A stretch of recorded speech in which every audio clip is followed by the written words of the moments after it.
السلام علیکم ورحمۃ اللہ وبرکاتہ۔ پچھلے سبق میں ہم نے اقلاب کے قاعدے کو مکمل کر لیا۔ آج ہم نیا سبق شروع کر رہے ہیں، اس میں ایک نیا قاعدہ ہے۔ یہ قاعدہ بہت ہی آسان ہے، آپ پہلے سمجھ لیجئے۔ آج کا جو قاعدہ ہے اس کو ادغام یرملون کہتے ہیں۔ یہ بھی تنوین اور نون ساکن کا ہی ایک قاعدہ ہے۔ تو قاعدہ سب سے پہلے دیکھ لیجئے کیا ہے۔ لکھا ہے کہ حروف ادغام 6 ہیں: یا، را، میم، لام، واو، نون۔ اور اگر ان کو ملا کر پڑھیں گے تو یرملون، یعنی یرملون میں یہ 6 حرف موجود ہیں۔ اس کو یاد رکھنے کے لیے یرملون یاد رکھیے آپ کہ یرملون میں جتنے حرف ہیں وہ اس قاعدے کے جز ہیں۔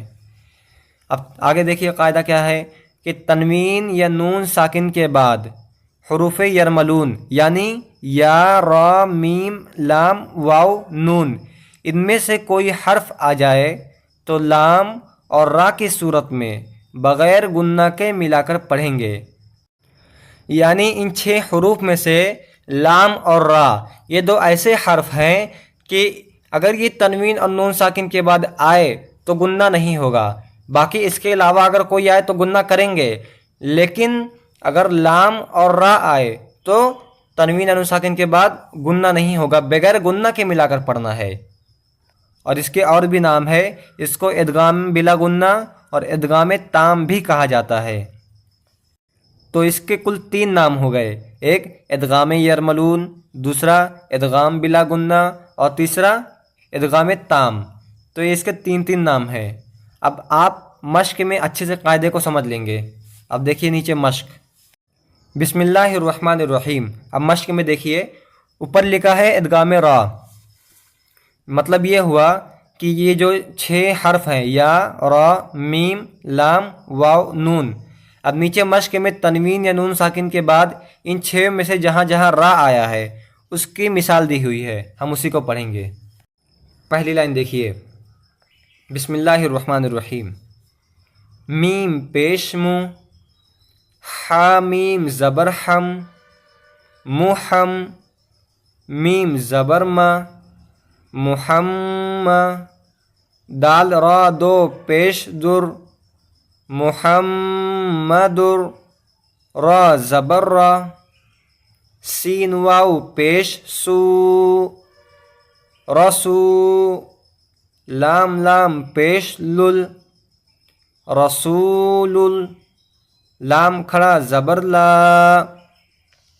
رسول اللہ، ہا زیر ہی، رسول اللہ، محمد الرسول اللہ۔ اب یہاں پر دیکھیے جو دال ہے، دال کے اوپر 2 پیش ہے یعنی تنوین ہے۔ اب تنوین کے بعد کیا آیا ہے؟ را آیا ہے۔ قاعدے میں یا، را، میم، لام، واو، نون میں سے را آیا ہے، تو اس کے مطابق ہمیں یہاں بغیر گنہ کے پڑھنا ہے۔ تو ہم نے کیسے پڑھا بھی؟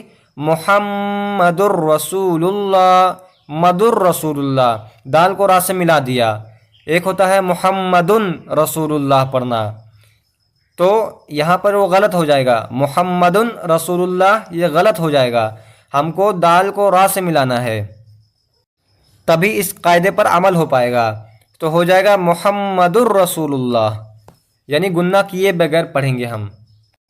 میم را زیر مر، را با زبر رب، مر رب، با زیر بی، مر ربی، کاف زبر کا، مر ربی کا۔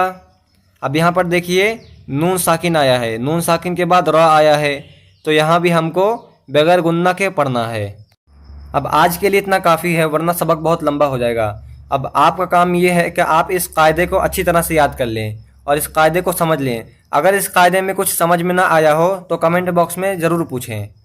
اب انشاءاللہ ہم اگلی ویڈیو میں ملتے ہیں نئے سبق کے ساتھ۔ السلام علیکم ورحمۃ اللہ وبرکاتہ۔